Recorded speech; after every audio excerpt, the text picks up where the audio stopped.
তবে আমার কাছে খুব আশ্চর্য লাগছে যে যা যা বক্তব্য শুনলাম সে বক্তব্যতে মনে হচ্ছে পুলিশের ফায়ারিংয়ে কম লাগছে এদের সিভিলিয়ান ড্রেসে হাতে 7.62 আপনারা নিজে দেখছেন 7.62 মানে 7.62 রাইফেল।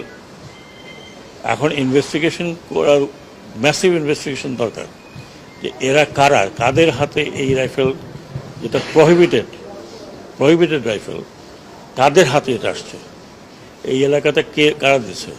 এখানে শটগানও আছে, এখানে আমি যে কজনের দেখলাম আমাদের ডাক্তার সাহেব যেগুলো দেখালেন এগুলো পুরো বুলেট 7.62। তো এইটা খুবই আমি বলবো যে উদ্বেগজনক। এক তো পুলিশের হাতে আছে, ইউনিফর্ম তার হাতে আছে, কিন্তু সিভিল ড্রেসে কারা আনসার এলাকাতে গিয়ে তারা বাইরেও হয় নাই, তারা কিন্তু আনসার গেটের মধ্যে তাদেরকে এরকমভাবে ফায়ার করছে। আরও নাকি এখানে তো মাত্র 7-8 জন, ওদের আনসার যে হসপিটাল ফ্যাসিলিটি সেখানেও আছে।